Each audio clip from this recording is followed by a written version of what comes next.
કોથમરી નાખી દઈએ એમાં. માર્કેટમાંથી ઝીંગા લઈ આવ્યા છે આમ સુધારવા મળ્યા છે ને આવી રીતના કાંઈક સુધારી નાખ્યા છે. જેઠાણીલાલ છોડ બટકા. હેલો યુટ્યુબ ફેમિલી, કેમ છે બધા? મજામાં આવજો. તો આજના અમારા નવા વ્લોગમાં તમારું હાર્દિક સ્વાગત છે. તો આજે બનાવવાનું છે આપણે દરિયાની રેસીપી. તો આપણે દરિયાની મચ્છીનું શાક બનાવવાનું છે. કઈ મચ્છીનું શાક બનાવવાનું છે ને આગળ વિડીયોમાં બનાવી લેજો, હું તમને વિડીયોમાં દેખાડીશ. તો આપણે માર્કેટમાંથી લઈ આવશે ઝીંગા ને આપણે સુધારવા બેસી જશે. જો આવા કાંઈક ઝીંગા છે.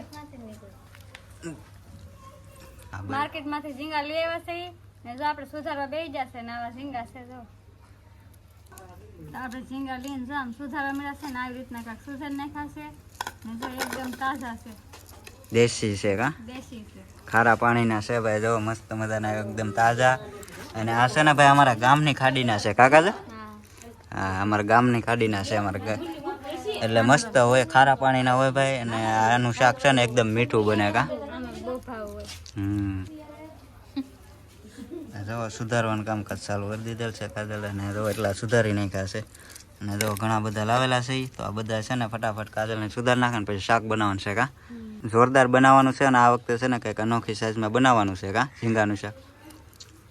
અત્યારે છે ને ભાઈ જો ઝીંગા છે અને સાઈડમાં છે ને પાલવાય છે. તો પાલવાનું શાક બનાવવાનું છે.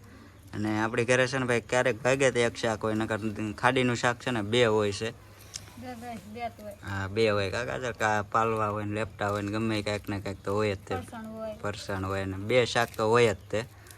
ત્યારે જો આપણે ઝીંગાનું છે ને પાલવાનું શાક છે આજમાં.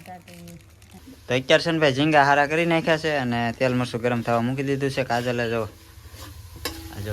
તેલ મરચું ગરમ થવા મૂકી દીધું છે. અને હોંડિયા જો અમારે અહીંયા હોંડિયા કહેવાય અને એને ઝીંગા એ કહેવાય. તો ઝીંગા જો મસ્ત મજાને સુધારી નાખ્યા છે.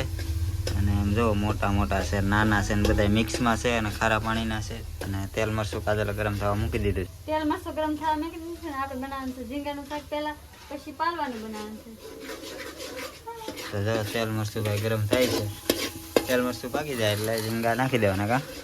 એ સાઈઝના મિક્સમાં છે, નાના મોટી બધા જો. અને આ ખારા પાણીના છે ને ભાઈ એટલે આનું શાક બહુ મીઠું બને કાકા છે. હા, ખારા પાણીનું શાક હંમેશા છે ને ભાઈ મીઠું બને. તો મરચું પાકી ગયું છે તો હોંડિયા નાખી દેવું અંદર. જો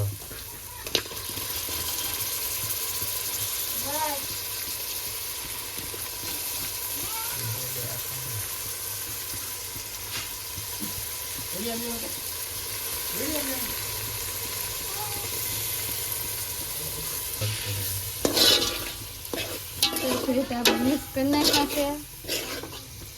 જો મસ્ત છે શાક. શાક જોરદાર બનશે. ને એ પાછી કાજલ બનાવે છે કા?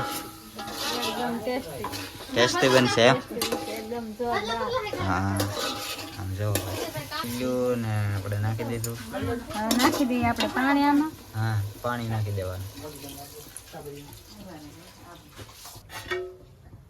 બની જાય 5 થી 10 મિનિટ પાકવા દેશું. પછી આપણે ઉતારી લઈએ, પછી તેને ઉતારશું ને પછી આને મેં પણ છે પાલવાનું શાક. જો ભાઈ પાલવાનું શાક છે. તો હવે છે ને આપણે બીજું શાક બનાવવાનું છે, એ પણ પાલવાનું. તો આપણે તેલ મરચું ગરમ થવા મૂકી દીધું છે ને આપણે પાલવાનું બટકાઈ પણ તૈયાર થઈ ગયેલા છે. તો પાલવા સુધારીને તૈયાર કરી નાખ્યા છે. જો આ છે એની આ સુયાડા. સુયાડા આ સુવાની બહુ મજા આવે. તો ભાઈ પાલવાનું શાક મૂકવાનું છે. તો તેલ મરચું ગરમ થવા મૂકી દીધું છે. જો અને અહીંયા આપણે સુધારીને સરસ પાણી ધોઈને મૂકી દીધા છે. અને જો આવા ઝીણા ઝીણા પીસ રાખ્યા છે, મીડિયમ સાઈઝના કા? આ વિસલો ભાગ છે, આ માથાનો ભાગ છે. હા, એ માથાનો ભાગ છે. આ પૂછડું છે. પૂછડું આપણે ખૂબ ને ખૂબ તેલ મરચું પકવી નાખીએ એટલે એકદમ જોરદાર કલર આવી જાય. તો આપણું તેલ મરચું પાકી ગયું છે. તો હવે નાખી દઈશું આપણે પાલવાના બટકા. તેલ મરચું પાકી ગયું છે ને જો આપણે સુધારેલા પાલવાના બટકા છે ને નાખી દેવું આપણે.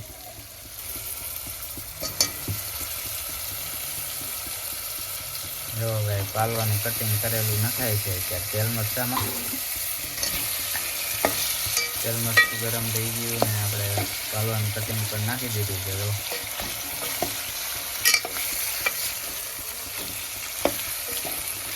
જેઠાણીલાલ છોડ બટકા.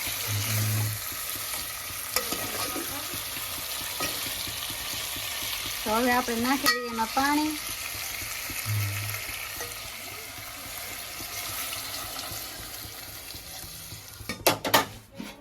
બરોબર. પાણી નાખીને આપણે સીબું ઢાંકી દીધું છે અને 5 થી 10 મિનિટ હવે પાકવા દેવાનું છે. પછી બંને શાક દેખાડ્યું. તો આપણે પાલવાનું શાક બનીને તૈયાર થઈ ગયું ને ઉપર નાખી દઈએ કોથમીર. તો આપણે પાલવાનું શાક બનીને તૈયાર થઈ ગયેલું છે. જુઓ ભાઈ તવાડા કાઢે છે એકદમ ગરમા ગરમ ને કોથમરી કોથમીર નાખી દઈએ એમાં. તો આપણે કોથમીર નાખી દીધી છે. મસ્ત મજાનું એવું પાલવાનું શાક બન્યું છે જો.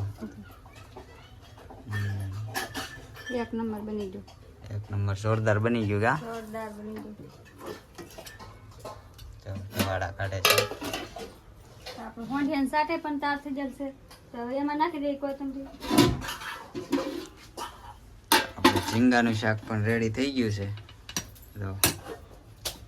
એકદમ જોરદાર ને ટેસ્ટી બન્યું છે જો. અને એમાં કોથમરી નાખી દઈ જો. તો આપણે હોંડિયાના શાકમાં કોથમીર નાખી દીધી છે ને એકદમ ટેસ્ટી બનેલું છે.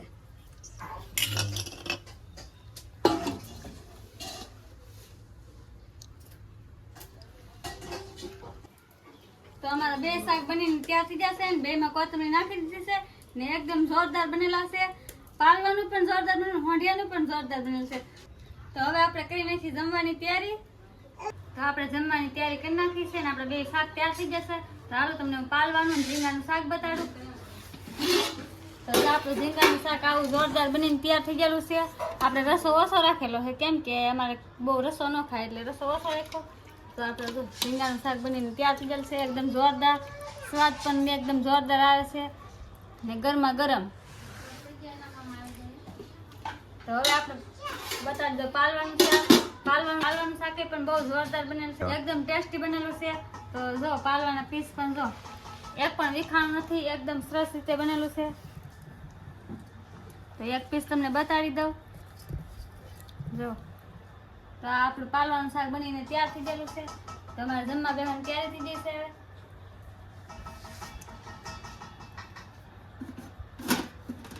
એકદમ કલર પકડી ગયેલો છે અમારા પાલવાનું શાકે. લાલ છોળ એકદમ જોરદાર બનેલું છે. તો જો આવી જ રેસીપી જોવા માટે અમારી ચેનલને સબસ્ક્રાઇબ કરી લેજો. તો આજનો વ્લોગ એટલો જ તે. તો આ વ્લોગ અહીંયા પૂરો કરવાનો છે. આવી જ રેસીપી જોવા માટે અમારી ચેનલને સબસ્ક્રાઇબ કરી લેજો. બાકી તો મળશે એક નવા વ્લોગમાં. ત્યાર સુધી બધાને જય માતાજી.